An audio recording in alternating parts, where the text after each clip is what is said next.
आज के वीडियो में हम देखने वाले हैं कूलाम्स लॉ के ऐसे 5 क्वेश्चन जो अक्सर एग्ज़ाम में पूछे जाते हैं। फ्रिक्वेंटली ये क्वेश्चन आते रहते हैं। तो क्वेश्चन नंबर फर्स्ट आपके सामने ये रहा। क्वेश्चन फर्स्ट है, separation between electron and proton in hydrogen atom is 5.3 into 10⁻11 metre. Find the value of electro attraction force between them. Compare the value of the force to the value of gravitational attraction force between same. यहाँ पे दिया गया है universal gravitational constant capital G की value 6.67 into 10⁻11 metre cube पर kilogram पर second square. Mass of electron and mass of proton दिया गया है। अब आप जानते हो इलेक्ट्रॉन एंड प्रोटॉन दोनों में चार्ज होता है और इनके मास भी होते हैं। तो मास के कारण जो फोर्स लगेगा वो आएगा ग्रेविटेशनल फोर्स कहलाएगा, और चार्ज के कारण जो फोर्स लगता है, इन दोनों में चार्ज होने के कारण जो फोर्स लगता है वो इलेक्ट्रोस्टैटिक फोर्स कहलाता है। हमें इलेक्ट्रोस्टैटिक फोर्स और ग्रेविटेशनल फोर्स दोनों को निकालने के बाद उनका रेशियो लेकर दिखाना है। यही हमारा क्वेश्चन पूछ रहा है। तो इसका सलूशन देखते हैं।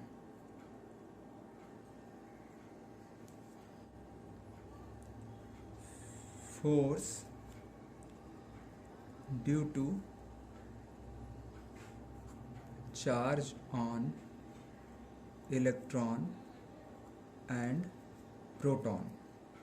कूलाम लॉ कहता है कि मान लेते दो चार्ज है यहाँ पर, electron and proton, point A and point B पर।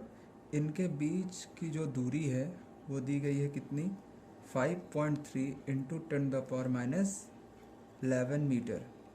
कह रहा है इनके बीच लगने वाले इलेक्ट्रोस्टैटिक फोर्स ई को निकालिए। आप जानते हो इलेक्ट्रॉन पे जो चार्ज होता है वो होता है -1.6 इंटू 10⁻19 कूलाम का, और प्रोटॉन पे जो चार्ज होता है वो +1.6 इंटू 10⁻19 कूलाम का चार्ज होता है।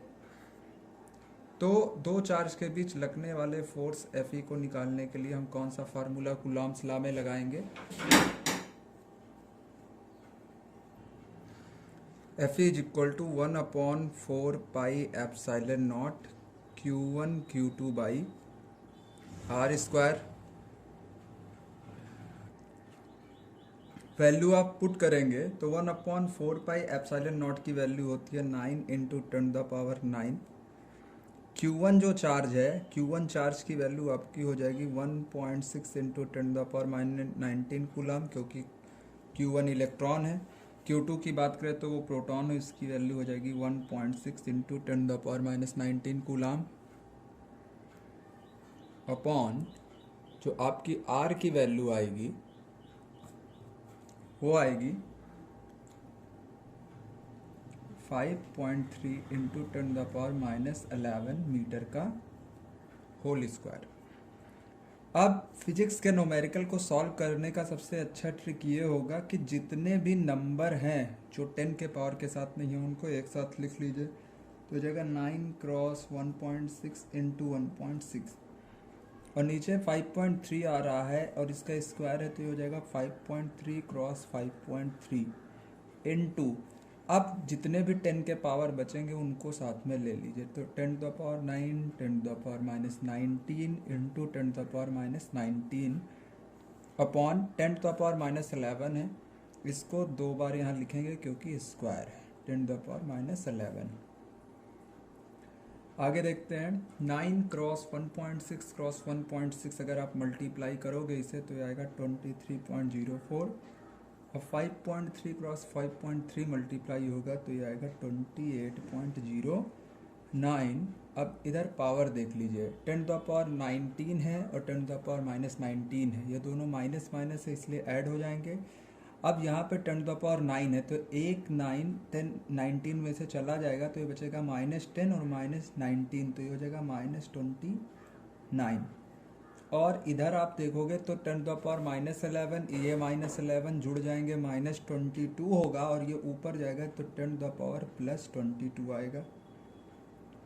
अगर हम इसे डिवाइड करेंगे तो ये वैल्यू आएगी 0.82 इंटू 10⁻-29 में से 22 गया तो आप 29 में से 22 माइनस हो जाएगा तो ये आ जाएगा 7।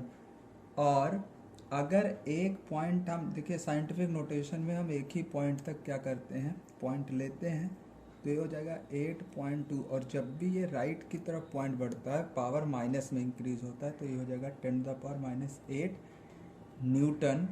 This is the force due to electric charge. ये जो इलेक्ट्रिक चार्ज होगा उसके कारण फोर्स लगने वाला है। अगर यहीं पे देखा जाए कि अगर force due to mass of electron and proton, तो देखिए पॉइंट ए और पॉइंट बी सेम दूरी पे रखे जाएंगे, लेकिन इस बार मास ऑफ इलेक्ट्रॉन कितना आ जाएगा 9.1 इंटू 10⁻31 kg, और मास ऑफ प्रोटॉन कितना आएगा 1.7 इंटू 10⁻27 kg। अब ये सेम दूरी पे रखे गए हैं, वो दूरी कितनी है, ये दूरी है 5.3 इंटू 10⁻11 मीटर। तो लगने वाले फोर्स को हम एफ जी से निकालेंगे, और एफ जी का फार्मूला आप क्लास फर्स्ट ईयर में पढ़े थे कि F is equal to capital G m1 m2 by R square. कोई डिफरेंस नहीं है, बस इस पे चार्ज आ जाता है और कांस्टेंट बदलता है, यहाँ पे मास आ जाता है और कांस्टेंट बदलता है। एक कूलाम्स लॉ है, दूसरा है न्यूटन्स लॉ। तो जी की वैल्यू हम रखेंगे तो हमें क्या मिलेगा, जी की वैल्यू, कैपिटल जी की वैल्यू आप यहाँ देख सकते हो, ये क्या है 6.7 इंटू 10⁻11। m1 की वैल्यू आपको मिलेगी 9.1 क्योंकि इलेक्ट्रॉन है, इंटू 10⁻31, ये हो जाएगा 1.7 इंटू 10⁻27। इसको डिवाइड करेंगे हम किससे, आर स्क्वायर से, और आर की वैल्यू आप देख रहे हो क्या है 5.3 इंटू 10⁻11 का होल स्क्वायर। अब फिजिक्स में मैंने फिर बताया कि सबसे पहले जो डिजिट होते हैं उनको साथ में लिख लेते हैं, 6.7 क्रॉस 9.1 क्रॉस 1.7 अपॉन नीचे क्या आएगा 5.3 इंटू 5.3। अब देखिए 10 एक साथ लिख लेंगे -11 10⁻31 इंटू 10⁻27 अपॉन 10⁻11 इंटू 10⁻11। अगर हम इसको सॉल्व करेंगे तो आप देखिएगा कितना आएगा, 6.7 इंटू 9.1 इंटू 1.7 मल्टीप्लाई करोगे आएगा 103.649 अपॉन 53 क्रॉस 53, ऑलरेडी हम इसको मल्टीप्लाई कर चुके हैं 28.09 आएगा। 10 की बात करें तो देखिए यहाँ पे पावर 11 है, यहाँ 31 है, यहाँ 27 है। अब 10⁻11 से एक 11 यहाँ पे हम कैंसिल कर सकते हैं क्योंकि ऊपर भी 11 है नीचे भी 11 है। 10⁻27 और 31 ऐड हो जाएगा, कितना आएगा देखिए 7 1 8 और 3 2 5 58 इंटू 10 ये कितना हो जाएगा +11 हो जाएगा। अगर इसको कैलकुलेट करेंगे तो ये आएगी वैल्यू 3.68 और 10 देखिए 11 चला जाएगा माइनस में तो ये आ जाएगा -47। तो this is the force due to gravity. अब देखिए सेम इलेक्ट्रॉन जो होता है वो फोर्स लगाता है in the form of charge 8.2 into 10⁻8 और in the form of gravitational force ये हो जाएगा 3.68 इंटू 10⁻47। हमें क्या करना है, इसका कंपेयर करना है। तो एक तो ये दो आंसर आपके आ गए। अब इसका तो हमने एफ ई और एफ जी की वैल्यू ये फाइंड की थी। अब हमें क्या करना है, इसका कंपेयर करना है F E upon F G से। तो ये कितना हो जाएगा 8.2 इंटू 10⁻8 अपॉन 3.68 इंटू 10⁻47 डिवाइड करेंगे तो ये आएगा 2.2 इंटू 10 देखिए 47 में से 47 ऊपर जाएगा, देखिए -8 और ये +47 हो जाएगा। 47 में से 8 गया कितना होगा 2.2 इंटू 10⁻39 ये हो जाएगा F E upon F G. इससे क्या प्रूव हुआ, ये आपका रेशियो निकल आया। अब इस रेशियो से क्या प्रूव हो रहा है? इस रेशियो से ये प्रूव हो रहा है कि जो फोर्स, ग्रेविटेशनल फोर्स होता है इलेक्ट्रॉन और प्रोटॉन के बीच, और इलेक्ट्रोस्टैटिक्स फोर्स जो होता है उसका रेशियो 2.2 इंटू 10⁻39 है। इसका मतलब अगर F E is equal to हम लिख दें 2.2 इंटू 10⁻39 इंटू एफ जी, ये कह रहा है कि दो इलेक्ट्रॉन और प्रोटॉन के बीच लगने वाला जो ग्रेविटेशनल फोर्स होता है वो 2.2 इंटू 10⁻39 गुना कम होता है किससे? एफ ई से। इसका मतलब एफ ई तभी बराबर होगा जब इतने नंबर से इसको मल्टीप्लाई किया जाए, तो ये क्या, ये कम हो जाएगा। कितना गुना कम हो जाएगा? 2.2 इंटू 10⁻39। चलिए अब अपने अगले क्वेश्चन की तरफ चलते हैं। क्वेश्चन नंबर 2 आपके सामने। Two equal charge applied 2 newton force on each other, if we reduce the separation between them up to 0.5 metre, the force between them become 18 newton. What is the value of initial separation? Number second, what is magnitude of each other? तो इस question में देखिएगा दो equal और opposite charge हैं जो कि 2 Newton का फोर्स अप्लाई करते हैं, और फिर कह रहा है कि अगर उनके बीच की दूरी को, separation between them up to 0.5 metre reduce कर दिया जाए तो जो फोर्स होता है वो 18 न्यूटन हो जाता है। तो सबसे पहले हम दो चार्ज लेंगे, तो इसका सल्यूशन है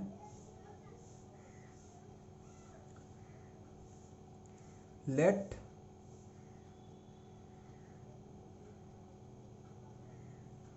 two charge of value q, मतलब जो चार्ज होगा उनकी वैल्यू क्या होगी? q होगी, and the initial separation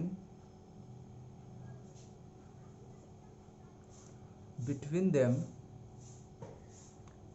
is small R, उनके बीच का जो शुरुआती दूरी है वो स्मॉल आर है। देखिएगा मतलब एक चार्ज हो जाएगा क्यू यहाँ पर, दूसरा चार्ज क्यू यहाँ पर हो जाएगा, क्योंकि टू इक्वल चार्ज है। तो इक्वल चार्ज है तो इनका क्यू और क्यू हो गया। इनके बीच की जो दूरी है वो हम मान लेते हैं शुरुआत में आर है, और ये कितना न्यूटन का फोर्स लगा रहे हैं? जो फोर्स लग रहा है एक दूसरे पे वो लग रहा है 2 न्यूटन का फोर्स। तो कूलॉम्स लॉ क्या कहता है? According to Coulomb's law F is equal to होता है 1/4 pi epsilon nought Q1 Q2 by R square. ये है केस फर्स्ट।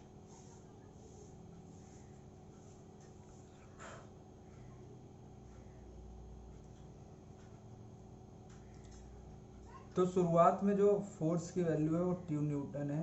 पहला केस जब इफ भी सेपरेशन रिड्यूस टू, अभी नहीं, अभी तो हम सिर्फ देख रहे हैं इस इतने सेंटेंस का मतलब।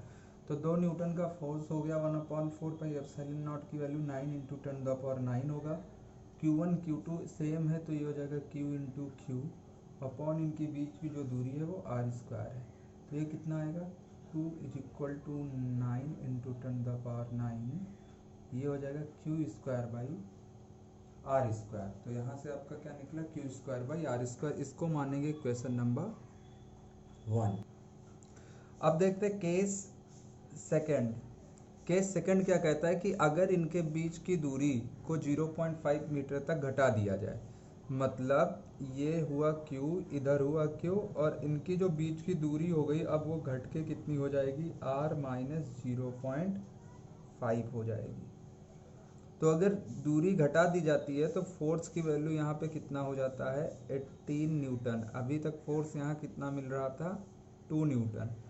तो F का फार्मूला क्या होगा? F is equal to 1/4 pi epsilon nought Q1 Q2 by R square. फिर से वही फार्मूला यूज करेंगे, लेकिन इस बार F की वैल्यू कितनी हो गई है? 18 is equal to 1/4 pi epsilon nought Q into Q by R की जगह पे इस बार क्या हो जाएगा? r माइनस 0.5 का होल स्क्वायर।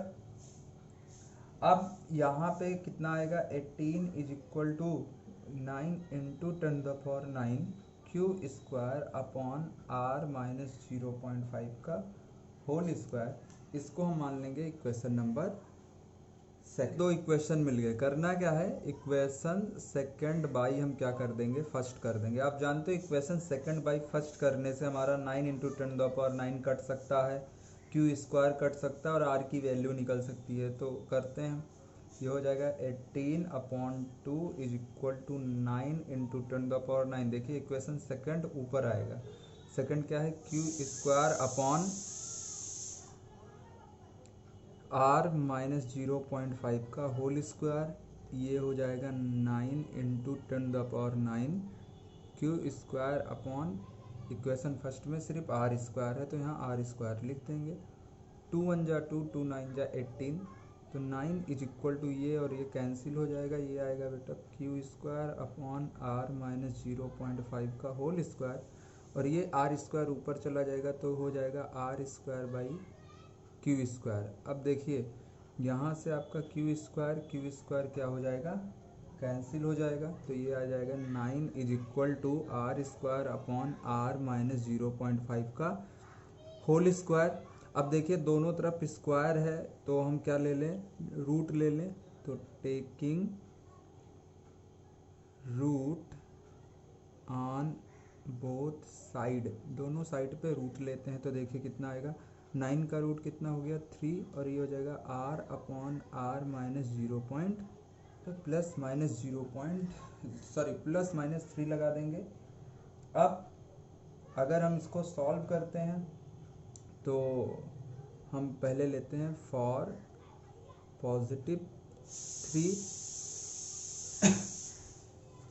तो पॉजिटिव 3 के लिए क्या हो जाएगा, 3 is equal to R upon R minus 0.5, ये हो जाएगा 3r minus 1.5 is equal to R. 3r में से r गया तो कितना बचेगा, 2r इज इक्वल टू 1.5, या r इज इक्वल टू कितना आएगा 0.75। देखिए 2 1 जा 2 और ये हो जाएगा 0.75 मीटर। -3, तो -3 माइनस 3 इज इक्वल टू हो जाता आर अपॉन आर माइनस 0.5, तो होता -3r plus 1.5 is equal to R, या 3 और 1 4r इज इक्वल टू हो जाता है 1.5, या r की वैल्यू जो आएगी आपकी आएगी 0.375 मीटर। जब r की वैल्यू जो 0.75 निकली है उसको हम इक्वेशन नंबर फर्स्ट में यूज़ कर देंगे और क्या मिल जाएगा हमें, वैल्यू ऑफ चार्ज मिल जाएगा। तो यूज़ करते हैं इसको हम इक्वेशन फर्स्ट से, 2 is equal to 9 into 10⁻9 into Q square हो जाएगा। अब यहाँ पे क्या था 0.75 रखेंगे क्योंकि r की वैल्यू कितनी है, 0.75 आई है। यहाँ से क्यू स्क्वायर हम लेंगे तो बताइए 2, ये मल्टीप्लाई हो जाएगा 0.75 इंटू 0.75 अपॉन 9 इंटू 10⁻, क्या हो जाएगा 9 हो जाएगा। इसको सॉल्व करते हैं, इसको जब सॉल्व करेंगे तो देखिए क्या हो जाएगा, तो अगर 0.75 को 0.75 और 2 से मल्टीप्लाई करेंगे तो आंसर आएगा आपका 1.125 अपॉन, इधर 9 ही रहने दीजिए और ऊपर 10⁻, क्या हो जाएगा 9 हो जाएगा। अब अगर 1.125 को हम किससे डिवाइड करेंगे, 9 से डिवाइड करेंगे तो आपका आएगा आंसर 0.125 इंटू 10⁻, कितना हो जाएगा -9 हो जाएगा। 125, अब क्योंकि 3 0 बढ़ रहा है तो ये 10⁻, कितना हो जाएगा -12 हो जाएगा, क्या Q square. So Q is equal to under root 125 into 10⁻−12।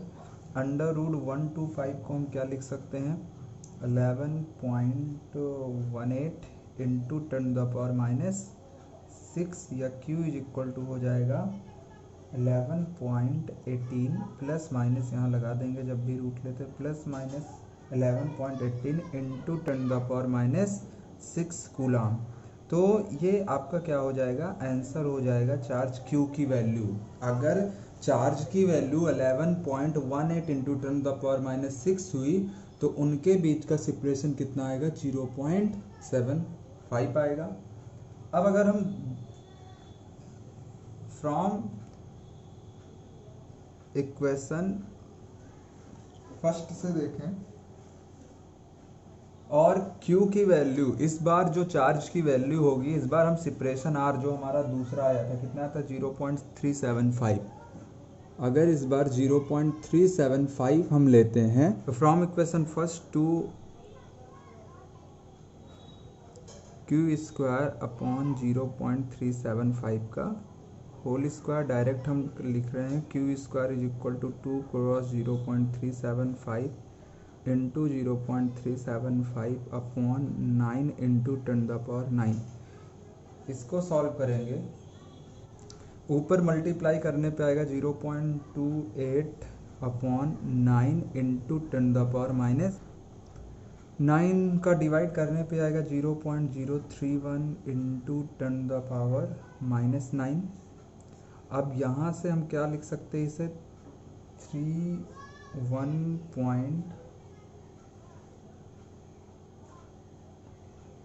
31.2 into 10⁻12 Q square, तो Q equal to under root लेंगे तो आएगा 31.2 इंटू 10⁻12 या Q इज इक्वल टू आपका निकल के आएगा ±5.5 इंटू 10⁻6 कूलाम।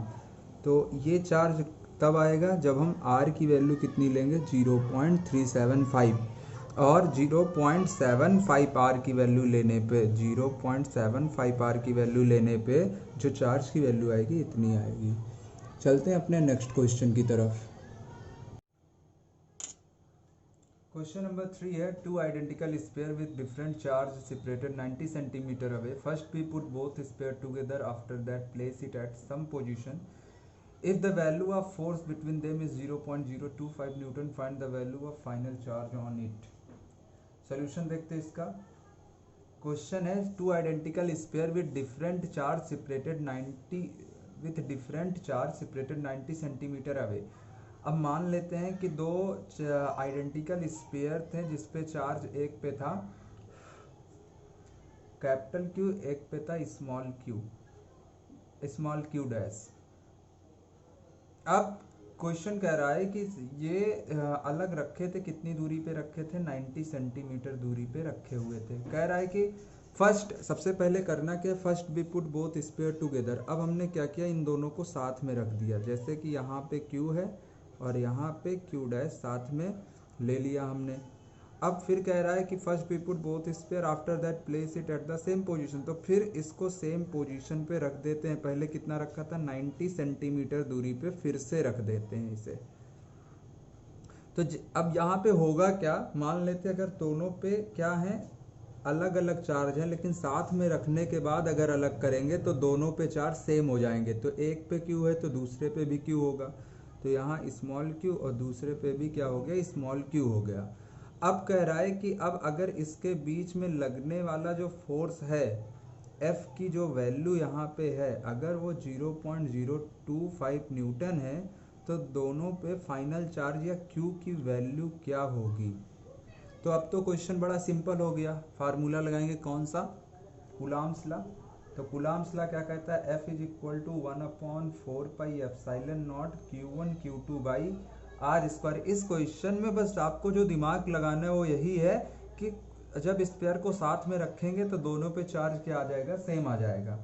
तो F की वैल्यू क्या है, F की वैल्यू है 0.025 न्यूटन इंटू 9 इंटू 10⁹, और Q की जगह Q1 Q2 क्योंकि सेम चार्ज होंगे। R की वैल्यू होगी 90 सेंटीमीटर, 90 सेंटीमीटर को मीटर में कन्वर्ट करेंगे तो 10⁻² का होल स्क्वायर हो जाएगा, मीटर में कन्वर्ट कर रहे हैं।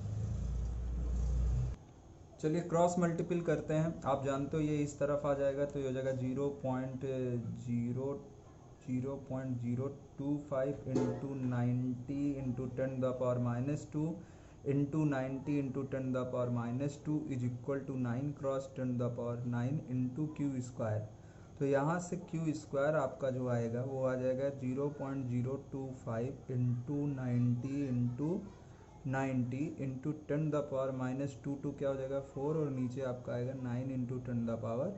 9 से 90 कैंसिल हो जाएगा, ये आएगा 10। अब देखिएगा 0.25 को अगर हम यहाँ 10 से मल्टीप्लाई करेंगे तो ये 0.25 आ जाएगा, और फिर यहाँ पे 90 है तो आप इसको इस तरह लिखिए 0.025 इंटू क्या कर देते हैं 9, और क्योंकि एक जीरो इधर है एक जीरो इधर है तो 10 द पावर ये कितना हो जाएगा 2, और फिर 10 द पावर 4, और ये ऊपर जाएगा तो 10 द पावर -9।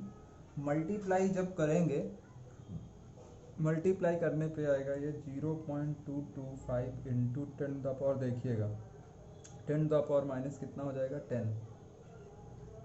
कैसे, देखिए 4 में से 2 गया, 2 बचेगा, और 2 और 9 अगर जुड़ जाएंगे, सॉरी -11 आएगा ये। अब इसको हम लिख सकते हैं q² is equal to 2.25 into 10 the power -12, क्योंकि x 12 हो जाएगा। यहाँ पे आ जाता है, देखिए q² is equal to multiply करने पे आएगा 0.225 इंटू 10 द पावर -11।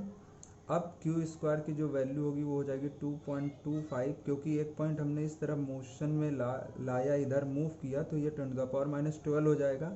फिर q की वैल्यू इसको रूट ले लेंगे 2.25 इंटू 10 द पावर -12, और q की वैल्यू आपकी आएगी ±1.5 इंटू 10 द पावर -6 कूलाम। तो ऐसे क्वेश्चन को हम इस तरह सॉल्व करेंगे। क्वेश्चन नंबर 4 है, 4 identical charge of value 5 coulomb are placed at 4 corner of a rectangle ABCD, जहाँ पे AB आपका है 4 यूनिट और BC जो आपको मिल रहा है वो कितना मिल रहा है 3 यूनिट मिल रहा है।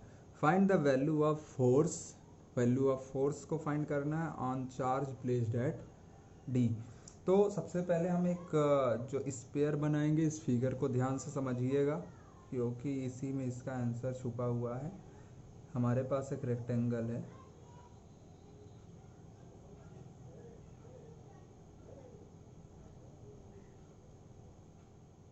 रेक्टेंगल में ये हो गया ABC और D। AB आपका है कितना 4 यूनिट, BC आपका कितना है 3 यूनिट, और इन सबके कॉर्नर पे कितना कूलाम रखा है +5 कूलाम का चार्ज रखा हुआ है। यहाँ भी +5 कूलाम और यहाँ भी +5 कूलाम का चार्ज रखा गया है। क्वेश्चन कह रहा है कि D पे रखे, पॉइंट D पे रखे जो चार्ज है उस पर कितना फोर्स लगेगा। अब यहाँ पे आपको देखना है सुपरपोजिशन प्रिंसिपल क्या कहता है कि जो लगने वाला फोर्स है। अब इसको समझने से पहले आप मुझे एक चीज़ बताएंगे कि जो A होगा ये B को क्या करेगा रिपल करेगा, तो A अगर B को रिपल करेगा तो फोर्स इस तरफ लगेगा जिसको क्या कहेंगे हम FBA, force on B due to A। C भी क्या करेगा B को रिपल करेगा और एक सेम लाइन पे रिपल करते हैं, तो ये नीचे की तरफ रिपल करेगा, क्या हो जाएगा FBC, force on B due to C। और जो D होगा ये आप देख सकते हैं D भी इसको क्या करने वाला है रिपल इस लाइन पे करेगा, तो ये कौन सा फोर्स हो जाएगा FDB,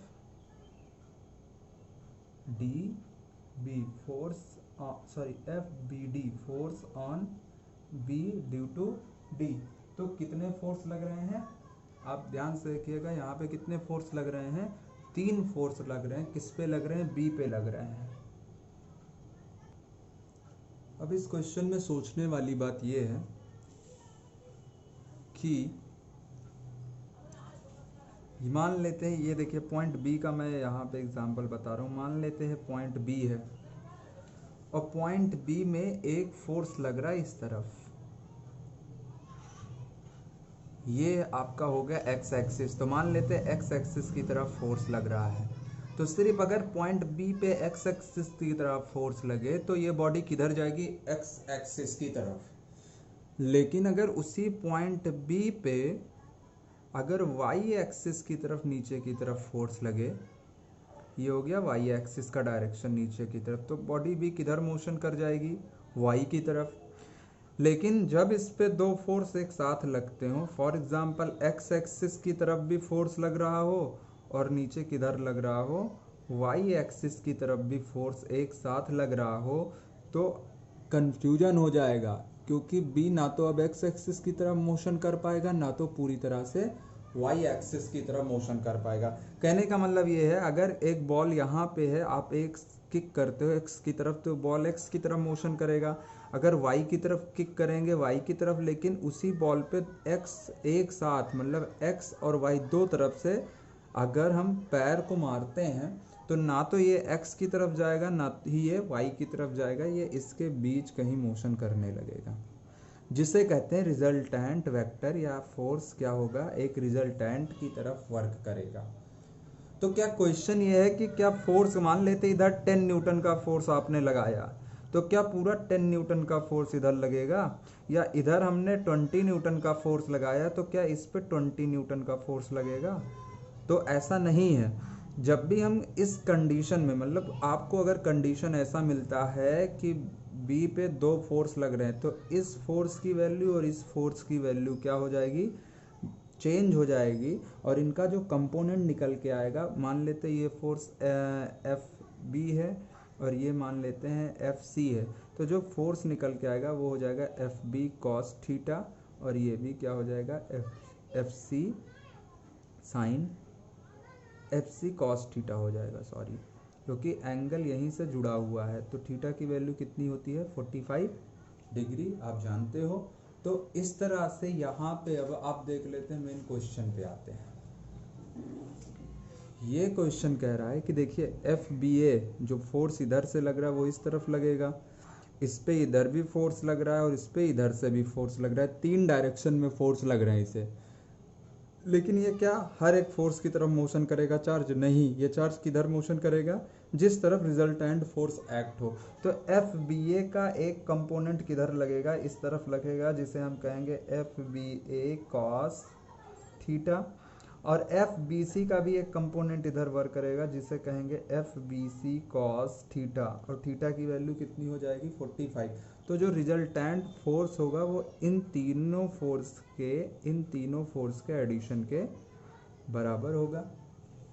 तो हम क्या लिख सकते हैं, हम लिखेंगे ये the total force act on charge at D is given by F is equal to, जैसा मैंने अभी आपको बताया कि इन तीनों के एडिशन के बराबर होगा, क्यों होगा इसका भी एक्सप्लेनेशन आपको दे दिया है। ये हो जाएगा F B D force on B due to D plus F B A, यहाँ पे पॉइंट बी मान लेते हैं, ठीक है, F B A cos theta plus F B C cos theta. आई बात समझ में कि जो रिजल्टेंट फोर्स होगा वो इन तीनों के एडिशन के क्या हो जाएगा, बराबर हो जाएगा। ये क्यों होगा आपको अब समझ में आ गया होगा, क्योंकि ना तो इधर मोशन करने वाला है ना ही इधर मोशन करने वाला है, इन तीनों के कंपोनेंट, इन दोनों का जो कंपोनेंट होगा वो F B A cos theta और F B C cos theta होगा, जो बीच में लगेगा, और इसी बीच में total force F B D भी लग रहा है, तो इन दोनों तीनों का जो एडिशन होगा वही हमारा रिजल्टेंट फोर्स हो जाएगा। देखते हैं एफ बी डी की वैल्यू क्या आने वाली है।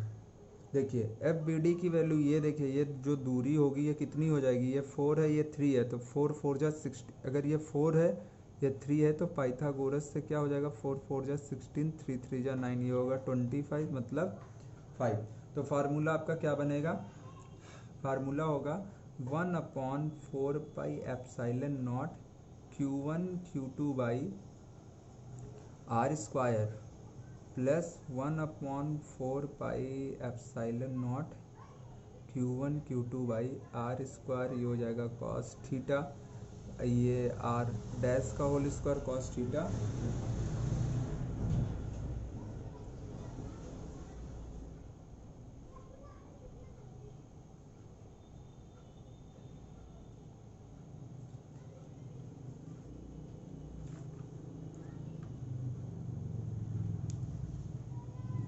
तो यहाँ पे देखिए 1/4 pi epsilon nought 5 into 5 by, देखिए आर स्क्वायर है तो ये इस किया हो जाएगा 5 का स्क्वायर +1/4πε0 5×5। यहाँ पे देखिए आर स्क्वायर कैसे लेंगे, क्योंकि ये है बी ए, तो बी से ए की दूरी है वो 4 है, तो ये क्या हो जाएगा 4×4 +1/4πε0 5×5 इंटू आर की वैल्यू क्या हो जाएगी यहाँ पे देखिएगा आर की वैल्यू होगी ये 3 होगी, तो हो जाएगा 3×3 और कॉस थीटा मतलब यहाँ पे कितना लिखेंगे cos 45, ये हो जाएगा cos 45 और यहाँ भी cos 45। 1/4πε0 हम सबसे कॉमन ले सकते हैं और 5×5 भी सबसे कॉमन ले सकते हैं, तो 5×5 अपॉन ये हो जाएगा 9×10⁹ अपॉन 1/5×5। इधर देखिए cos 45 की वैल्यू जो होती है वो होती है 1/√2, तो ये हो जाएगा 1/√2 × 4 प्लस ये हो जाएगा 1/3×3 और ये रूट कितना हो जाएगा 2। चलिए इसको सॉल्व करते हैं। 5×5 = 25 × 9×10⁹ 1/5 की जो वैल्यू होगी वो हो जाएगी 25। √2 से यहाँ पे √2 से ऊपर नीचे मल्टीप्लाई कर देंगे तो ऊपर क्या आ जाएगा √2 अपॉन 4 जा 16 2 जा 32 प्लस √2 से ऊपर नीचे मल्टीप्लाई कर देंगे तो हो जाएगा √2 3 3 जा 9 9 2 जा 18 इंटू 0.4 0.4 0.8 और 0.8 प्लस 0.7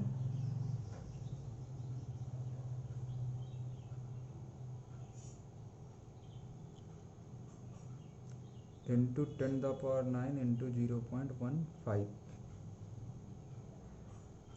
एफ की वैल्यू आएगी जो वो आएगी 33.75 इंटू 10⁹ या F = हो जाएगा 3.37 इंटू 10⁻10 न्यूटन का यहाँ पे फोर्स लगने वाला है। चलते अपने नेक्स्ट क्वेश्चन की तरफ। क्वेश्चन नंबर 5 है 2 point charge 4e and +e are fixed at a distance a. At what point q charge is placed between them that the charge plus q be stable? At what direction this charge be stable? Solution देखते हैं इसका। Question कह रहा है कि दो charge हैं, एक है यहाँ पे a पे पॉइंट a पे क्या है ये 4e, दूसरा चार्ज है पॉइंट बी पे +e। ये दोनों कितनी दूरी पे स्टेबल हैं a दूरी पे स्टेबल है एट अ डिस्टेंस a, तो मान लेते हैं इनके बीच की दूरी क्या है a है। फिर क्वेश्चन कह रहा है कि एक चार्ज q को कहाँ पे प्लेस कर दिया जाए, प्लस q चार्ज ही प्लेस किया जाएगा, तो मान लेते हैं यहाँ पे कोई पॉइंट p है जहाँ पे एक चार्ज प्लस q को प्लेस कर दिया जाता है। अब जैसे Q को हम प्लेस करेंगे तो A क्या करेगा, इस पे फोर्स लगाएगा, कौन सा फोर्स लगाएगा FA, और B इधर फोर्स लगाएगा क्योंकि रिपल्सन है तो FBA, इस तरफ फोर्स लग रहा है। बात को समझिएगा कि अगर हम कोई तीसरा चार्ज इसके बीच में रखते हैं तो एक चार्ज क्या करेगा A इसको इस तरफ रिपल करेगा और B इसको इस तरफ रिपल करेगा, और P भी इस पे फोर्स लगाएगा, कौन सा ये फोर्स होगा FP, इस डायरेक्शन में लगेगा FP, और इधर भी ये कौन सा फोर्स लगा रहा होगा FP लगा रहा होगा। ठीक है, तो कहने का मतलब ये है कि ये जो दो फोर्स लग रहे हैं A से P पे और B से P पे, ये अपोजिट हैं। अगर ये इक्वल नहीं हुए, फॉर एग्जांपल इधर मान लेते हैं 10 न्यूटन के फोर्स से अगर इसे खींच रहा है, ये 5 न्यूटन फोर्स से खींच रहा हो, तो वहाँ पे Q स्टेबल नहीं होगा। अगर ये दोनों सेम फोर्स से एक दूसरे को खींच रहे होंगे तो Q पे जो चार्ज रखा जाएगा वो स्टेबल माना जाएगा, वहाँ रुका माना जाएगा। तो क्वेश्चन कह रहा है कि चार्ज P को कहाँ पे प्लेस कर दिया जाए कि Q स्टेबल हो जाए।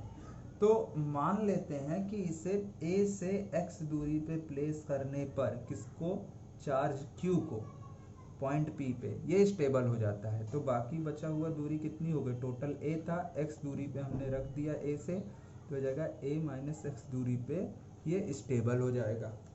इसका मतलब a से p पे लगाया गया फोर्स और b से p पे लगाया गया फोर्स क्या होगा, इक्वल होगा। तो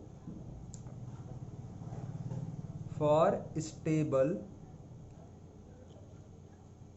इक्विलिब्रियम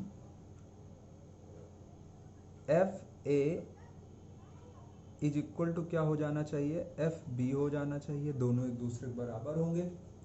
अब अगर ये दोनों के एक दूसरे के बराबर होंगे तो यहाँ पे एफ ए की वैल्यू कितनी हो जाएगी, 1/4πε0, क्योंकि यहाँ पे चार्ज कितना रखा गया है, क्यू रखा गया है, तो ये कितना हो जाएगा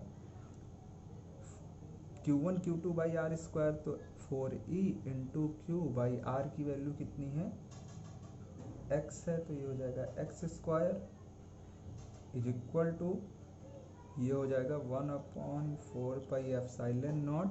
यहाँ पे चार्ज कितना है, E है, और दूसरा चार्ज है Q अपॉन इनकी बीच की दूरी कितनी है, a माइनस एक्स का होल स्क्वायर। देखिए एफ ए की वैल्यू अगर निकालेंगे तो क्या हो जाएगा, Q1 4E into upon are square, इनके बीच की दूरी देखो x है, और अगर यहाँ से यहाँ तक की बात की जाए तो a माइनस एक्स हो जाएगा, वो होगा 1/4πε0 Q इंटू दूसरा चार्ज क्या है, E है, यहाँ पे Q है, यहाँ पे E है, Q1 Q2 by R square.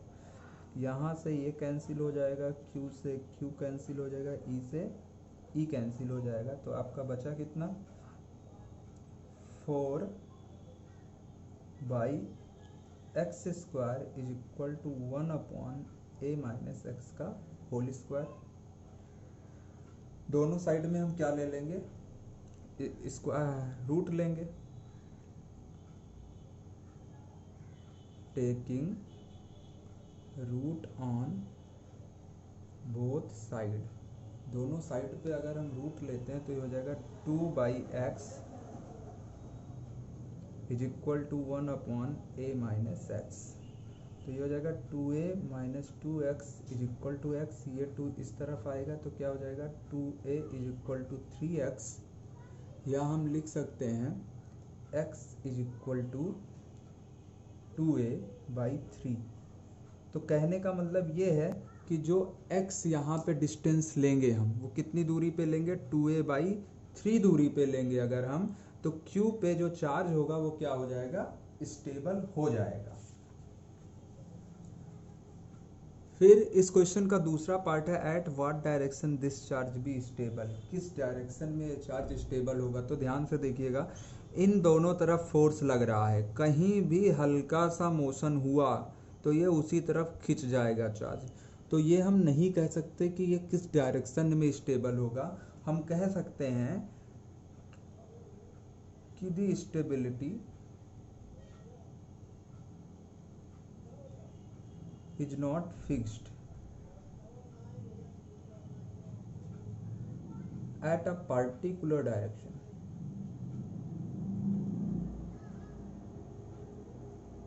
तो ये स्टेबिलिटी फिक्स नहीं होगी। तो ये आपके रहे 5 क्वेश्चन। ऐसे ही क्वेश्चन जो बोर्ड के लेवल के होते हैं, जो काफ़ी इम्पोर्टेंट होते हैं, आपकी अंडरस्टैंडिंग अच्छी करेंगे, देखने के लिए आप मेरा चैनल फिजिक्स ज्ञान सब्सक्राइब कीजिए। Thank you, have a nice day.